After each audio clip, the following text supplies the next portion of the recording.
When the fire marshal showed up the first time, he was like, I don't even know what code you guys are violating, but y'all are violating something. Man, welcome to the intro.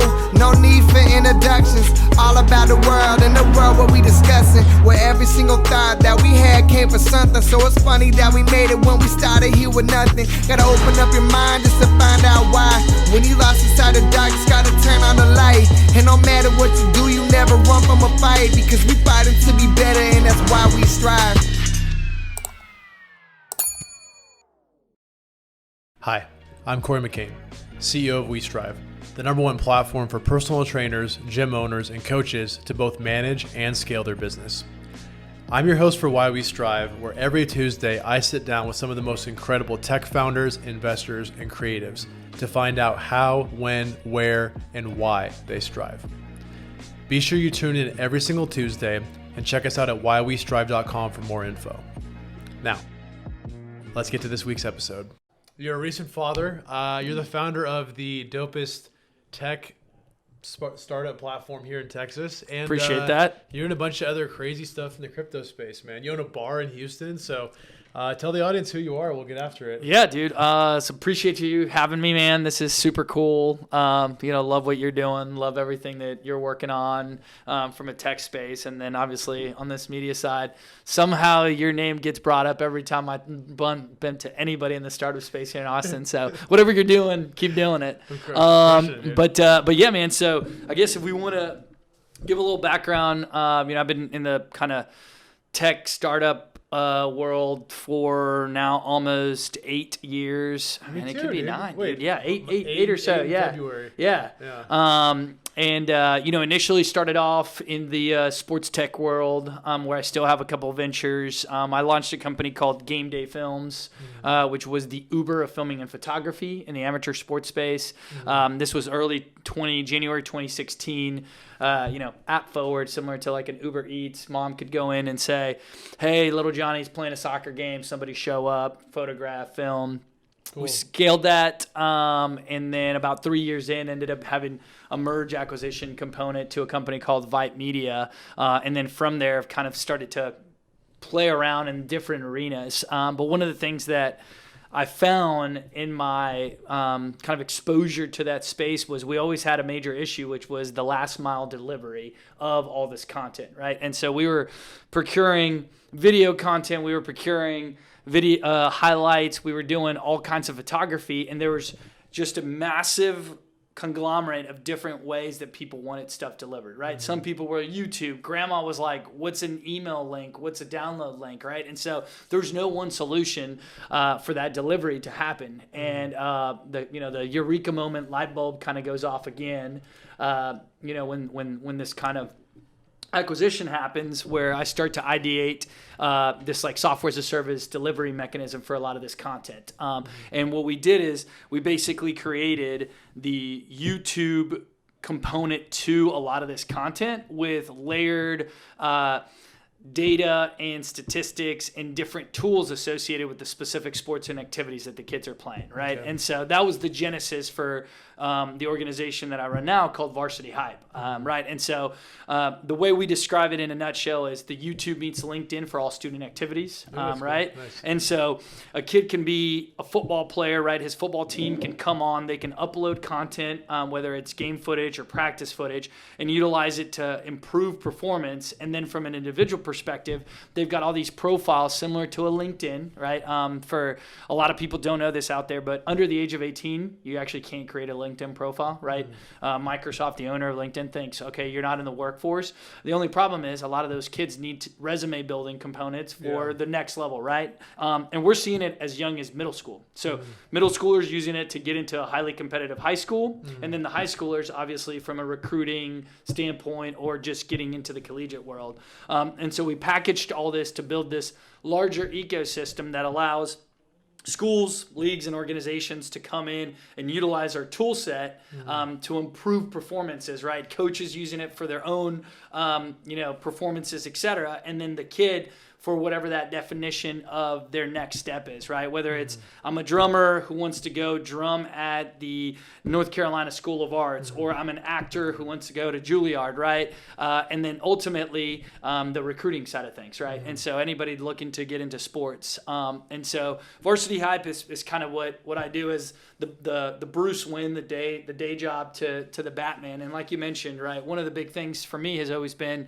the crypto space. I love what the crypto revolution has kind of brought to different arenas, right? Blockchain, Web3, NFTs. And so in that arena, we've got two different organizations. One is Tech Forward. It's called the Blockchain Group, and then it has a partnership with an organization here in Austin called Curios, where we deliver different software as a service tools for brands and organizations to engage with blockchain and NFTs. And so, for example, we've got clients that are looking to do community type NFTs, or creating utility around tokens that allow for ticketing or royalty rights for an artist. And then through that, we basically created this ecosystem for a bar in Houston, as you mentioned earlier, where we tokenize the bar. It's called the Powder Keg. The organization is called the Powder Keg Collective. It's off of Brentmore in Houston. And what we've done is created an NFT membership that gives you true ownership of the bar itself. SEC sanctioned, Securities and Exchange Commission's kind of cracked down on some of that stuff. So we went the route of getting approval for a lot of this. And so somebody with as little as $250 can buy this NFT membership. It gives them a lot of intangibles like free drinks, invites to specific events, tickets to different items, discounts, but then also on a yearly basis, they get a dividend payout from the performance of the bar. And so you've got this like ownership connection to it. And the club has different ranges from individuals that can invest a significant amount of money to the Joe Blow, who's a 25-year-old who just wants to brag about owning a small piece of a bar in Houston, Texas. Very cool, man. Well, that's a lot to unwrap, man. I Dude. feel like we can call the podcast. It's good to go. You got everything answered. Okay, very cool. So with your first exit, we'll go back a second. We'll exit acquisition. So what is your role now that you've been like kind of acquired by Vibe Media? Yeah. So when Vibe took over, I became the president and head of technology for the organization, and I was there for about 18 months. Wait, do you know how to code? I'm dangerous enough to understand it. At this point, guys that I hire are way better at it, right? You're head of technology, though. Yeah. Well, but part of the reason there is like one of my, and this is self-proclaimed forte, is the ability to speak on the business side and then bring tech together in a way where both there's a bridge there, right? There's usually a massive gap from the product manager to the design component to UX UI, and then actually bringing all that together, right? And so that's kind of where my niche became with Vibe, because compared to everybody else, I was the tech guy, right?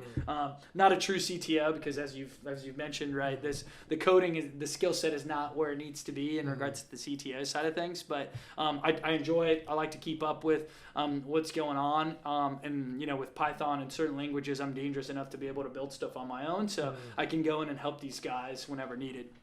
But part of that was because we had a bunch of websites, a bunch of digital properties that needed to be upkept, and so I kind of became what I would consider the product owner of everything that they had under the sun, including the technology that we had built that was part of the Game Day Films.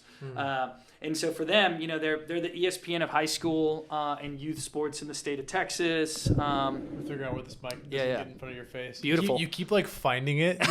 You're like somehow over here. I'm playing a little hide and seek. There we go. We'll go right there. Perfect. Yeah, and so on the Vibe side, and they've got all these properties similar to ESPN, right?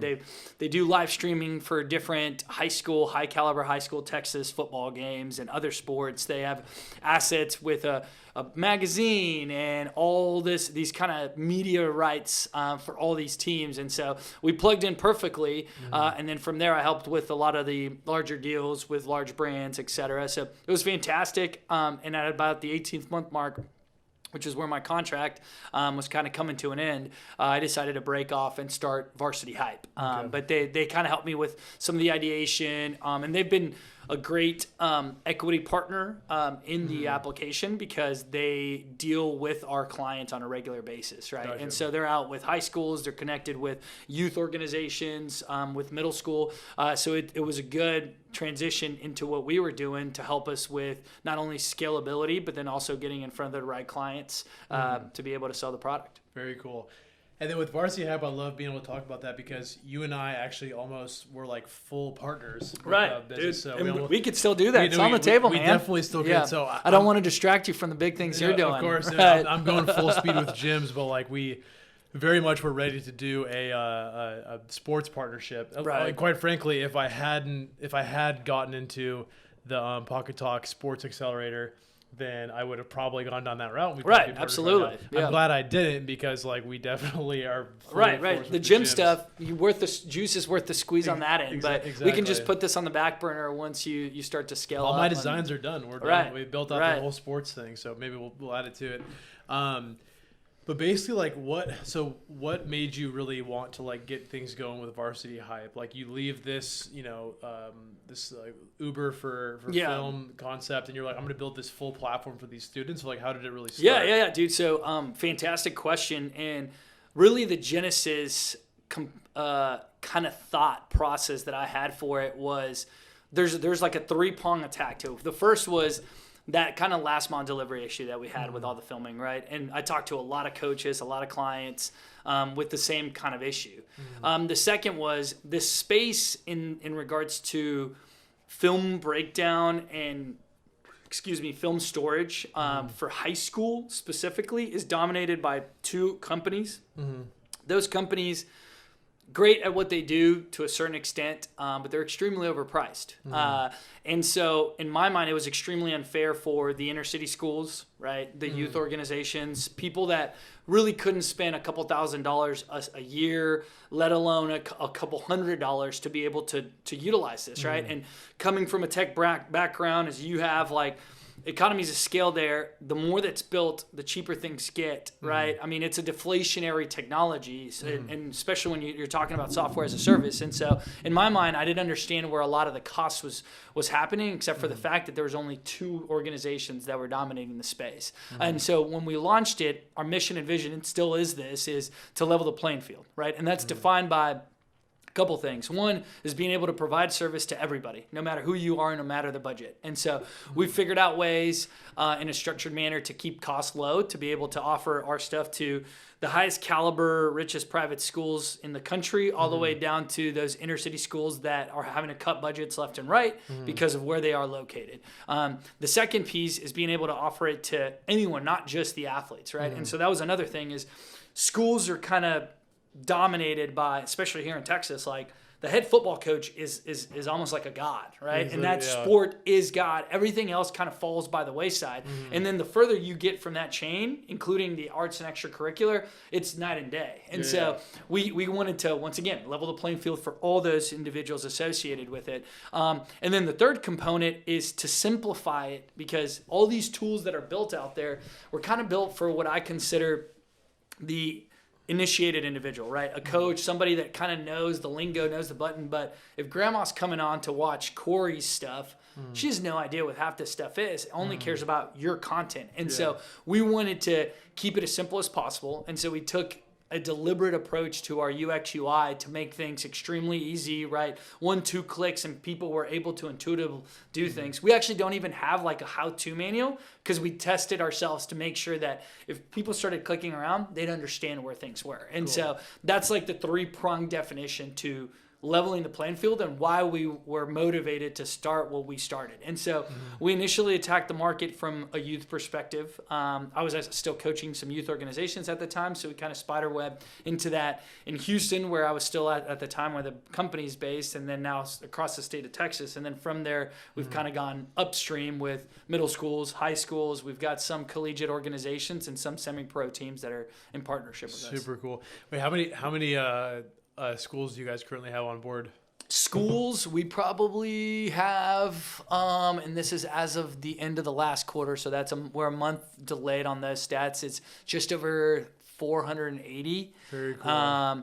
And total teams across the platform is just shy of 2,000. So sick, dude. And then, so those teams can be like, you can have multiple teams at one school. Right, exactly. Like multiple teams. And then we've got organizations that are like one-off youth teams, youth soccer, right? And then we call anything that's non-athletic, we call groups. Gotcha. And so groups, we've got about 300, and that's like marching bands. I mean, we've got organizations using our platform for debate team and breaking down footage for marching band because they've got to do annotations and different things of when they're setting things up. And so we're trying to educate ourselves in a lot of that arena to provide a better platform that's strictly and uniquely set for what their activities are. Gotcha. Okay. And what is like, we'll get to your other company in a second, but like, Sure. What do you think has the brighter future? Do you think it's Varsity Hype, or do you think it's all this stuff you're doing in like the NFT space? I mean, in my mind, everything scratches a specific passion of mine. And so it's almost like, you know, your mom will probably never pin you against your brother. Who do you love the most? That's a very political answer. Right, That's exactly. good. Where because success is kind of defined differently depending on who you're talking to, right? Yeah. But I think Varsity Hype serves an incredible purpose, and I want to continue to push that forward. One of the things that we've actually done starting Q4 is a social impact initiative where we've partnered up with certain brands to bring the platform to those that can't afford it. And then on the on the other business sides, right? It's a different intellectual kind of sparring match that I have internally when it comes to what I'm doing for each organization. Gotcha. I got my notebook out because I don't want to type while I'm interviewing, but I had some questions that popped up. And Sure. I'm so glad I finally put this in my backpack. I'm like, I need to have this. Right. You got to have it, man. What is the time split you think between all the things? I have the same problem. I have the podcast. I obviously run We Strive, and then I have what else do I do? I host happy hours. Right. I'm at 3. Yeah, I know I do it. A party planner by night and day. Well, I know I have then I run Factual Sports with Garrett here. So, right. We should talk about that, dude. Yeah, for sure. Oh my! Bring that up, man. Throw it in. Write that down. Yeah. No, we should talk about that like outside of the podcast. Like, but the split, I mean, it just depends on the week, right? In regards to what's demanded. What I like to do, just to kind of give you all a little breakdown. With my daughter now, early rises are a must. It used to be like, I do this 2 or 3 times a week. Now it's necessary because she takes so much of my early morning times, and that's where I'm very deliberately and intentionally figuring out like what the day looks like on that end, right? And so, I mean, as you know, with founders and different things, every day doesn't look the same, and you've got to attack it with different enthusiasm depending on what you're doing. But I'd probably say Varsity Hype takes up 60 to 70% of my time, and then everything else kind of falls into place on a regular basis, and then there's a flip depending on the needs. Very cool. Okay, very cool. And why are you guys? I mean, obviously you're from Texas. Yep. Actually, not why. What would you say is the breakdown of states that you guys are in right now? Oh, fantastic! Yeah, so we just hit our 22nd state. Yeah, thanks, man. Bam. This month. So what am I doing? Am I 5 years old? Yeah. Cheers, dude. Absolutely. What a child. So I mean, it's a slow grind, and it's interesting in that perspective of like how we've gotten to those, because some of them. And I've had a fun conversation with many of these organizations where we actually had 23 teams sign up from North Carolina. We've never advertised out of the blue, right? Recently, or right? Yeah, as of like a couple of weeks ago. And so I went to the youth baseball organizations that were doing this, like, hey, how did you guys find about this? And it was a Google, and then they found us on Instagram, right, with one of the posts. Podcast. Right, exactly. Yeah, the We Strive podcast is where we found you. But yeah, so I mean that 22. Texas obviously dominates our stats. It's our back door, our backyard, and it's our home, right? We started a lot of things in Houston with the grassroots approach. Ultimately, the reason there is Texas is basically its own country, right? Exactly. It's so big. But you have like 30 states in here. And sports are such a integral part of the youth component in this state, especially when you're talking about football, that it's an easy conversation to have, right? And so what we've done in regards to kind of integrating ourselves into other areas of the country is shift the cultural conversation, right? Yeah. And You're so, like, who cares about football? right. I mean, Maryland is in one of our states. Yeah. All we talk about there is lacrosse. right? Nice. Lax. And then we've got a couple of other northeastern states where hockey is the conversation. So I've had to educate myself in different arenas, right? You're like, yeah. Hockey. I know the rules to that many sport. penalties right. were there? yeah. How many touchdowns are associated with it, right? And so we've kind of hired we call them kind of activity community leaders, where someone is kind of the expert in 2, 3, 5, 6 different fields, depending on what they're interested in, whether they're a big hockey fan or cricket or rugby, whatever it might be. And we like to describe them as passion pockets, right?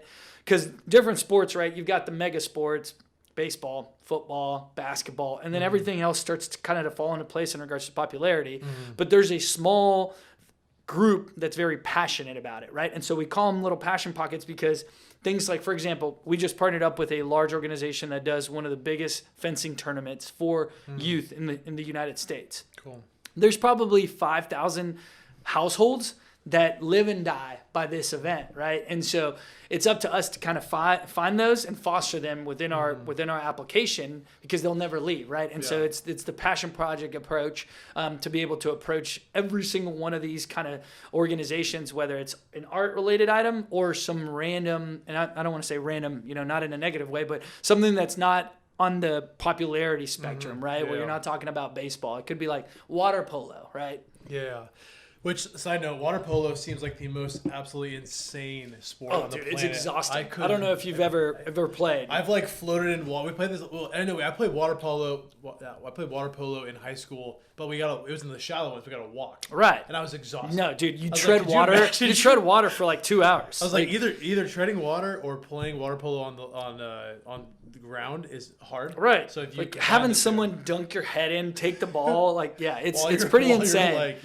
It just breaks all physics that makes sense for. But one of the things that we've done in that arena, in most aquatic sports, we partnered up with an organization out in California where we've now permanently installed cameras at aquatic centers is what they call them, right? Where you've got the swimming lanes and the water polo stuff. And so that smart camera follows action and basically covers everything that goes on, and then the footage gets automatically delivered through Varsity Hype. So smart. And so whether it's after practice or a game, they've got the stuff to be able to create highlights and do whatever they need to with it. Wait, hold on. So then, let's take the smart camera out of the way and the aquatic center out of the way. Let's talk about a football stadium. Sure. Are you having people still go that you hired to film the game, or are they adding their own film? We do strictly so. There's a couple prongs here. One is automatic cameras, which have now become very popular. There's a couple companies out there that do this, or installed cameras that we go and do. We do the install, but they own it, right? The organization owns it. So, for example, Post Oak Little League, we installed all 4 of their cameras. They own it, they manage them, and then the footage gets delivered to us for them to use. Cool. The second thing is we do a lot of partnerships with different filming organizations, whether they're regional, super local, right? It could be some guy doing this out of his garage because he loves to film sports, and they deliver that footage to our system because it's the easiest way to end up delivering it to the end customer. And then we've got a lot of organizations that are doing it via volunteers, right? So I'm a dad. Someone says, hey, George, can you film your daughter's game? Sure, I'll be the one that does it this week versus somebody else the next week. Cool, that makes sense. And then, your iPhones and your iPads are now so powerful. There's higher resolution here than what my dad used to have with the big Sony camera that you used to crank. And so many of them are utilizing their phones, and obviously our app is available via mobile where you can upload directly, whether it's one clip or a full game. Very cool. And then, do you have a background in athletics yourself? I'm pretty sure you played. Yeah, I played every sport under the sun. In Texas, right? Yeah, in Texas here, and then in high school, I cut it down to track, soccer, and football. Okay. And so my background, obviously playing all these sports, and then kind of where the idea stemmed from in the game day film side was I started to coach youth football. Football's my number one. I love it to death. I think it's the greatest chess game ever invented. Are you a Texans fan or what? No, I'm a Green Bay Packers fan. And the reason is I was born in Mexico, right? Yep. And I moved to the States in 95, 96 during the peso crisis. So the Oilers, the Houston Oilers, it was their last year. And then there's a massive gap, and I can't even recall how many years Houston just didn't have a team. Oh, I didn't know they didn't have a team. Yeah, we didn't have a team for a while, because the Oilers moved to Tennessee. The Texans didn't exist until, I want to say their first year was like 2000, right? It's 2000 something. Yeah, and so like for 4 or 5 years, we didn't have a team. I played QB growing up until I hung up the cleats. And so Brett Favre was like my guy. And that led, my obsession with Favre led to Green Bay Packers. We don't have a team in Houston. And so it just became part of my fanhood and my identity. And so now. Like the Mexican Brett Favre, dude. Yeah, exactly, dude. The Mexican Brett Favre. There you go. It's just Brett Favre with like a little asterisk on the E. You know? Favre. Yeah. Very cool, man. And so. Actually, wait 1 second. What have you done? Okay, I've asked all my questions that I've written down already on this. Yeah, dude, just vibe, man. I got to close down on here. So who is your guys' target market? Is it the schools themselves? Is it the athletes, the parents? Is it a combination? Because like obviously you can't just have like a really good school platform and then have a shitty parent experience. Correct. So like who are you targeting, and then who are you making the platform for, basically? That's a great question. And initially on, it was a B2B component, right, where we were going after the organizations, the schools themselves, and building features out that they would find valuable. Now what we've done to expand that is it's a B2B to C, right? And so it's kind of a cop-out answer because it's all of the above. But the reason for that is we have all these features that are specifically tailored to a school and to the sports team where the coaches are going to be the ones buying it. And then our cycle goes, those coaches, those schools invite all the students, all the parents, right? And we've got this direct-to-consumer product with the profiles for the athletes, right? And so they can go in, create highlights, go in, upload their stats. They can put, and we've even got secure like transcript transfer and things of that nature for them to present themselves, right? LinkedIn profile and a portfolio if you're doing the art stuff. And that has its own freemium model where they come in, they use it, and up to a certain extent, they end up having to pay $5.99 a month. Cool. And then mom and dad, it's more of the memorabilia component, right? And so it's similar in my mind. The way we equate it when we talk to any parents, it's like Apple Cloud, right? You've got all this stuff that's associated. And we've got now some clients, right? It was our 2-year birthday about a month and a half ago. We've got some clients that probably now have 6-7 teams associated with their specific kids and 2 or 3 kids. And so that's a lot of content.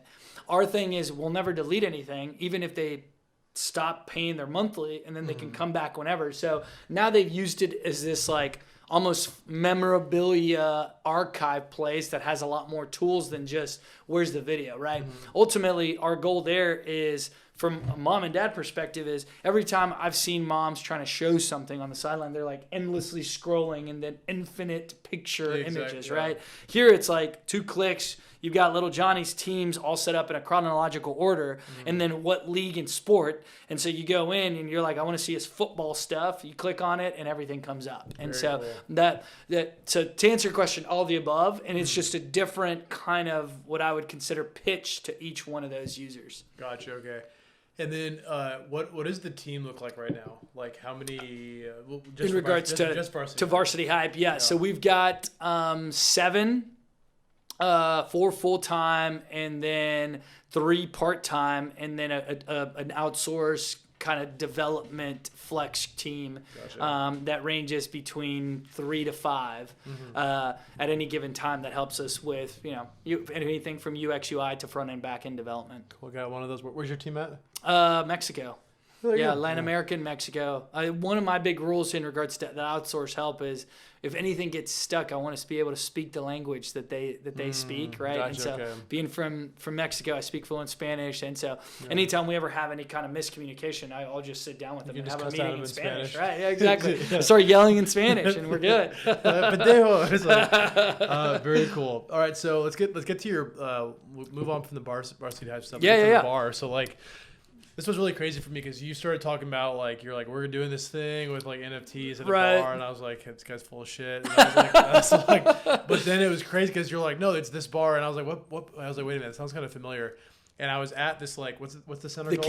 Cannon, yeah. I was at the Cannon in Houston in May or June for some conference, and I left the center and I went across the street, and there was this bar there, and I had to leave, so I didn't go. But it was this massive bar, and you're like, "Oh, that's my bar." That's the powder keg. Yeah, that's the bar that we'll put some pictures up for it. But no, for sure. So I'll give the background for your massive audience to listen to. Let's go. To listen to this. But yeah, so when I started this whole entrepreneurial thing, one of my mentors wanted to embark in this journey to kind of change the backbone ecosystem of Houston, right? As many people know, Houston's built on oil and gas and medicine, right? It's the medical capital of the world. Outside of that, in a little real estate, you've kind of got a dying ecosystem because most people end up going to the coast to do the entrepreneurial thing. We wanted to change that, and one of the things that we wanted to do is build a hub. And so the Cannon, the co-working space that Corey went to, is 150,000 square feet of co-working space. And what we did is we hired 2 data scientists separately without each other knowing, and got them to, and basically left it open-ended and said, take every data point you can find and give us where you would put the geographical center of Houston. And both put it within a mile of where the Cannon currently is. Crazy. Yeah, Houston has moved so far west, and this location is on Beltway 8 and I-10. For those of you who know Houston, Texas, everything has moved so far west and limited on east because of the refineries that's like the geographical center. And so they started buying a bunch of land from an investment standpoint. We built the Cannon. The Cannon was actually an old, big warehouse where they were building out offshore rigging equipment. Are you involved through this whole process? The entire time. Yeah. So I didn't know that you were okay. Yeah. So the fund that was started was called Work America Capital. They invested in Game Day Films, but I was also involved with a couple of my mentors who were part of this whole thing, right? So I got to see a lot of this development, the real estate investment, that whole ordeal. And with the co-working space, once the doors opened up, you've got hundreds of companies, hundreds of young, strapping entrepreneurs there. And so the first thing you think about is, where are they going to go de-stress, right? And so the property that got acquired is now about 30 acres, and there's an empty warehouse there. And so we decided to rip all the walls out of this warehouse, as you saw. We bought 2 containers, one that was a container bar, the other which is a container bathroom, and started a pop-up bar, and we called it the Powder Keg. When the fire marshal showed up the first time, he was like, I don't even know what code you guys are violating, but y'all are violating something, right? Funny enough, they made us there's a door in the back. There's no walls in any of this bar. So it's an open air bar with 4 volleyball courts. But he made us keep an exit sign and a door that has nothing on next to it. It's just kind of like a Narnia type door, just to make sure we had an exit for emergencies before they gave us even though you could evacuate in any direction, right?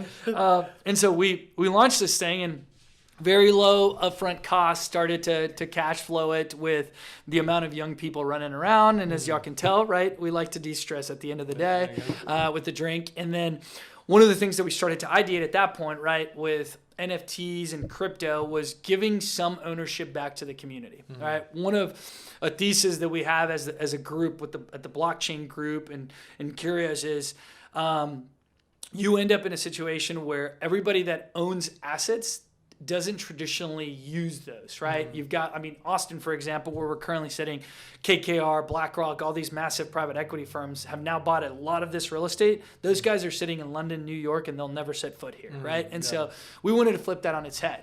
We wanted to give the guy who's showing up to have a couple beers 3 times a week the ability to own a small sliver of what he was participating in. And so what we did is we tokenized the entire property. We tokenized the business itself. And the reason for it was we want to build a version 2.0 that's going to be much nicer, right? There's going to be a 2-story bar. There's going to be all these upgrades. And instead of just rounding up money from the general partners and the limited partners, we wanted to do it via the community.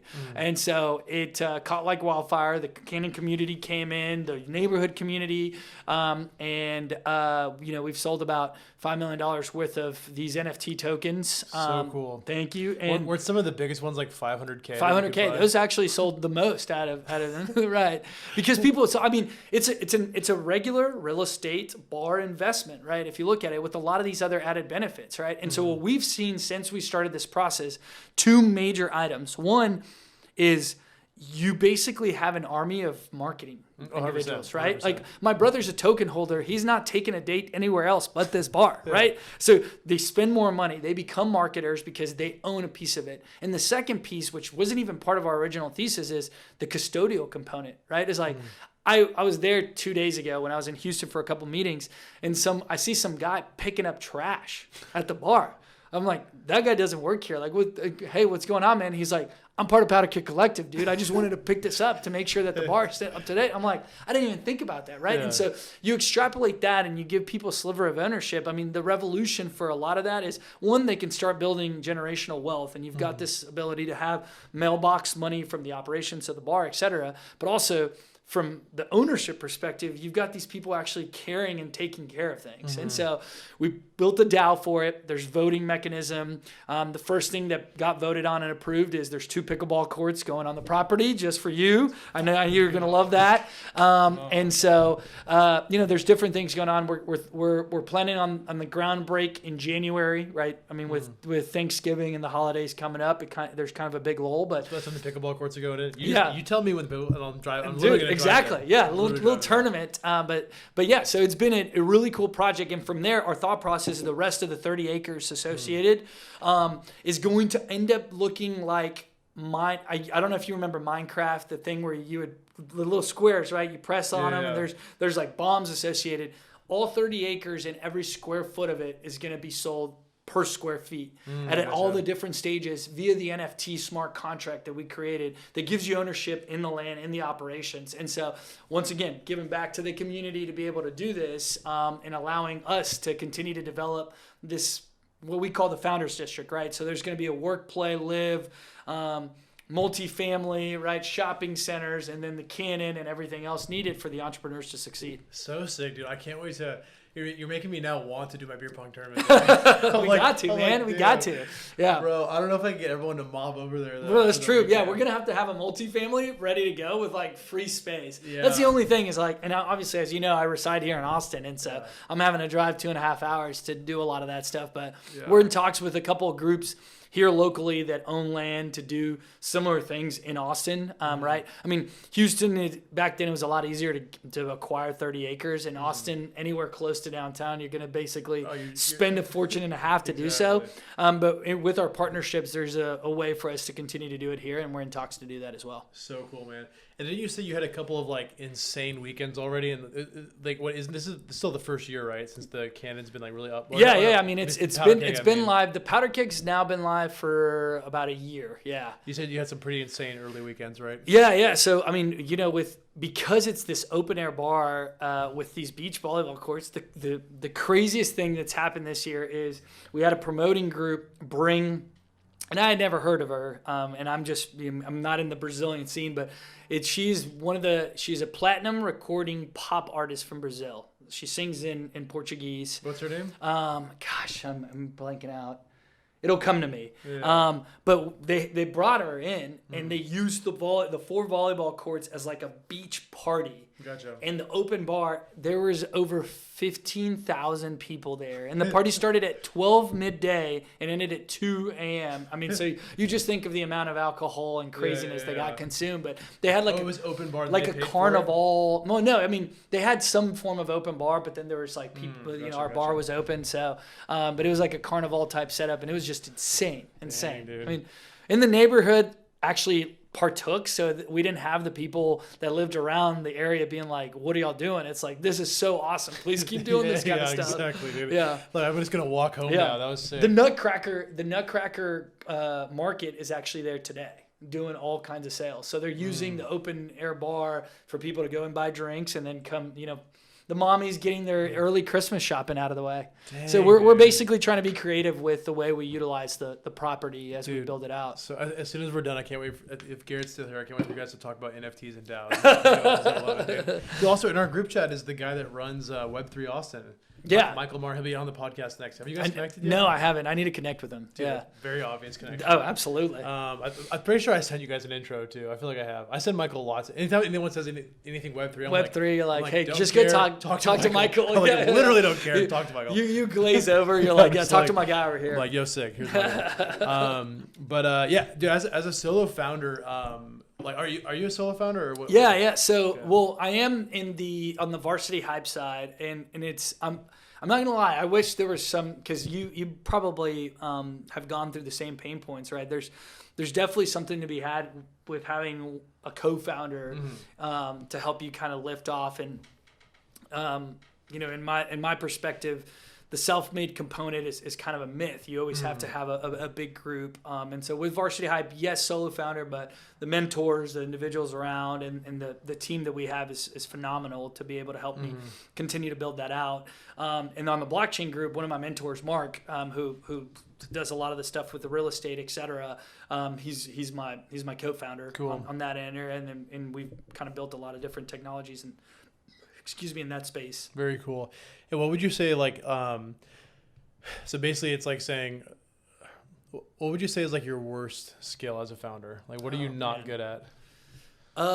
So this has been something that I've worked very hard at for the last couple of years, and it has to do more so with my focus, right? As y'all heard, there's a lot of things going on, and I like to continue to I used to be, when I was younger, it was almost like the dog chasing the new shiny thing, right? And I had to get to a point where it was very methodical and strategic when I got involved with other things, and it's taken a long time for me to get there, right? To be able to be focused in a way and know this makes sense to do, rather than figuring out the rest of the opportunities, right? And so I would say that's probably one of the hardest things that I've had to work on as an entrepreneur and as a founder. Not to get into a couple of the other, just like hard skills that I've had to learn, right? I'm a finance economics guy by trade, and so there's a lot of things like marketing that I was like, I have no idea, right, what I'm doing here. But yeah, that's probably the biggest one, and it happens to all of us, as you know, where there's so many things going on, there's so many people asking for different advice, and you could spin your wheels just doing all kinds of different things instead of focusing on one or two items. Dude, I've gotten so good at basically telling people to fuck off when it has nothing to do with my day. Right. Like this guy. The art of saying no, man. It's a hard thing because, attitude wise, from my perspective, I lean towards being a people pleaser, right? And so, and it's less so that I want to please them. It's just like I genuinely want to help. And at some point, I'm like, I shouldn't have overpromised that, or like I shouldn't have promised them this because now it's taken two of my days. Exactly, dude. Like I've done so many things for free at this point, like helping people and shit like right. that. I'm at the point now, the other day I booked this call for this website that does cancellation flows when you cancel on a SaaS platform. Yeah. And I was like, cool. So I booked the demo, and because they didn't have a free sign up, so I'm like, go through a demo, whatever. Hop on the call. There's two of them on the call, and they asked me like 10 questions. They're like, cool. Well, we'll book a follow up call, so we'll walk you through the software. And I'm like, what? You're not gonna take me right now? We're on the call. You want me to do 2 phone calls? Oh, dude, see to see your. I told him to fuck off. That's a sales mishap that someone needs to tell that company about. I was like, bro, you're losing people. Right. My dumbass though, I liked the product, so I was in my head, I'm like, fuck off. But I'm like, you know what? We'll do another call. I was nice about it. Have it. These guys scheduled a call with me, didn't show up to the call. No way. I literally. This is like your VC drama. I was literally just like, I hate you guys. Right. Like I literally oh man. So it was stressful, but anyways, that's that. But anyway, people be wasting my time.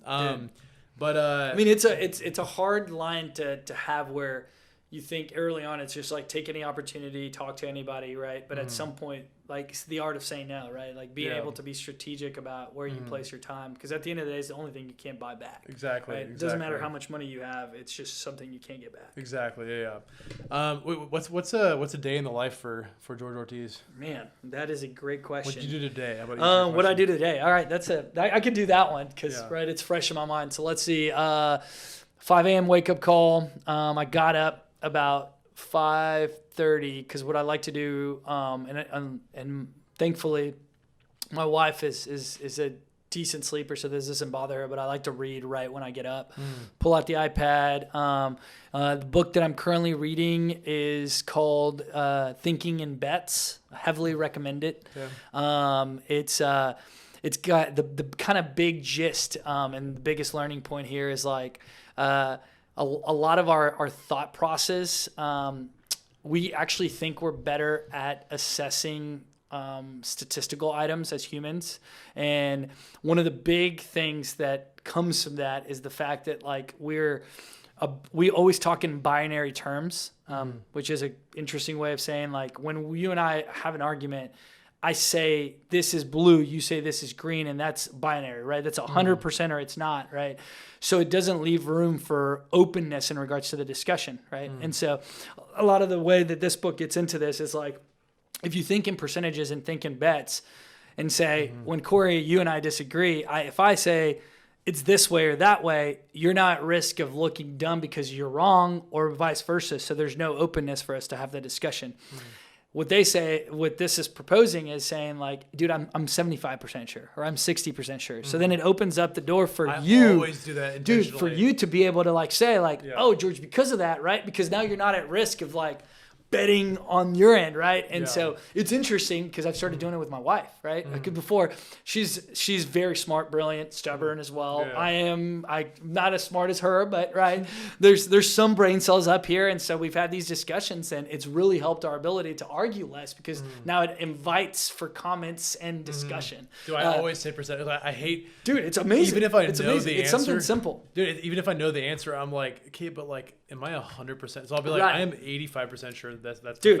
so you got the gist. Life. You got the gist of this whole thing, dude. Right? Yeah. And so I'm reading for the first 30 minutes. Then I get up, did a little run this morning. I rotate between lifting and cardio, so that's my next 30 minutes. And then I about 6 a.m. I get into my deep work, and I like to do that from 6 to about 7:45. I like to do at least 2 hours, but I love my 1 year old and 1 month daughter gets up about 7:45, 8. And so what that was this morning was a couple of smart contract NFT related items for this your daughter, real estate. Business? This is business, right? Yeah. Well, she actually, funny enough, one gift that she got, because people know that I like nerd out about blockchain and NFTs, is blockchain for babies, which I heavily recommend if you don't know what's going on in the blockchain, because my wife read it and she was like, this is amazing. I now understand what the heck you're talking about most of the time. Nice. But and then 8 a.m. comes around, right? My daughter wakes up. The first thing I'm the one that goes and grabs her. We do a little morning ritual, right? Like to play. And we read a couple books, and then I take her to mom. We get her ready for daycare or the nanny, and she gets dropped off around 8:45, 9. And then today I went up to Capital Factory in the office and just had some time to just go through a couple of items. So I was up there till about 2 o'clock, and then I had two investor meetings via Zoom. Right, the beauty of being able to be on a video call. So one of them was a cold pitch in regards to a convertible note that we're raising for Varsity Hype. And then the other one was just running through some updates for someone that's already within the investor group. Cool. Drove home, picked up my daughter at 5 o'clock, and then started to drive up here with this crazy traffic. Yeah, was so bad that I left it like 3:15, and I was sitting there like, what Austin happening? Needs to figure out. It's getting bad, dude. Yeah. It's only bad. Uber copter needs to come back. I know in Dallas they were trying to make it happen with what, Arlington Uber helicopter with Arlington and all those moves. Like that would have saved a lot of time. But I do appreciate being in the car by myself, because that's where I catch up on my podcast, like We Strive. Yeah, there we go. I mean, actually, we want more traffic. There we go. All right, last question here for you. Where do you see this business going in the next couple of months? Next year. I mean, it's good. Yeah. I guess I could dive into each one of them, right? Exactly. So, Varsity Hype.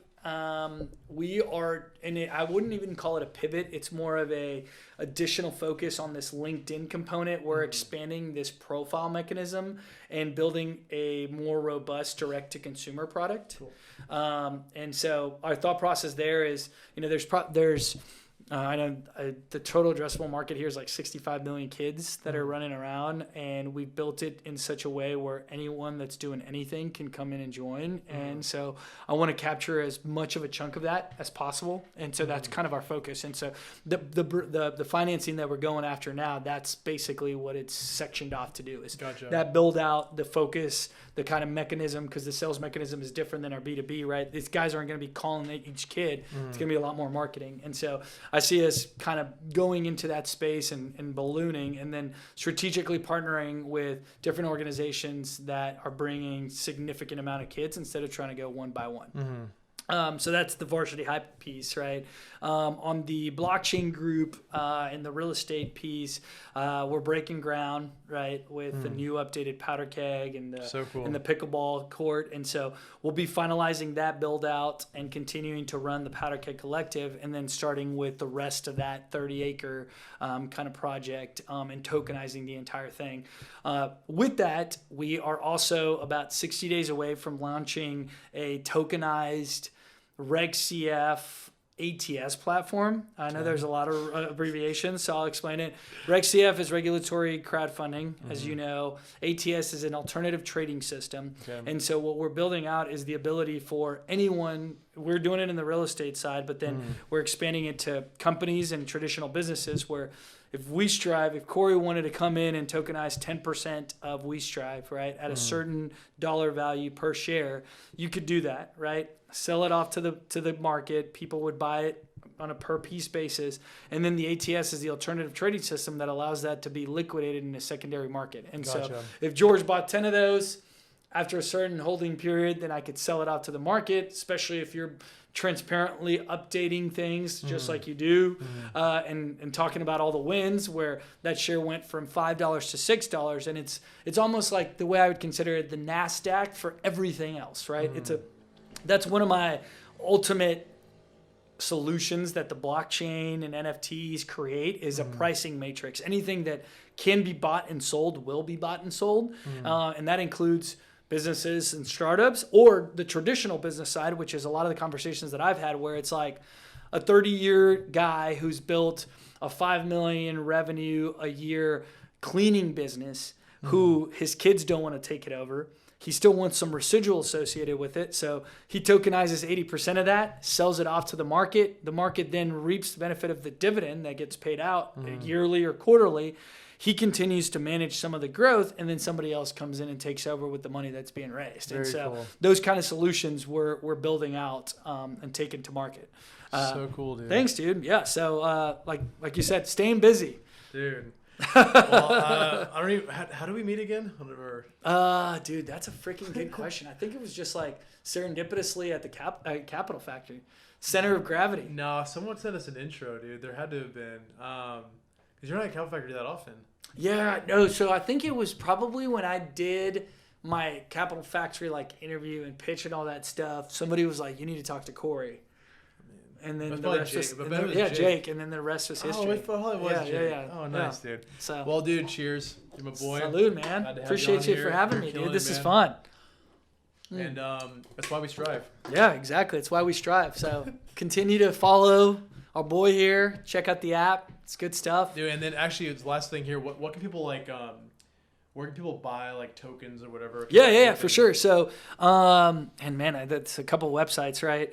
Easiest way to like connect with me is probably Twitter. I'm pretty active. It's the only social media that I really I'm still you're tied barely to. active on it, dude. I know, but it's like the only one that I check on a regular basis. And you know, I'm hoping Elon Musk cleans a couple things there with all the bots that are going on. But it's at Jorge I Ortiz 4.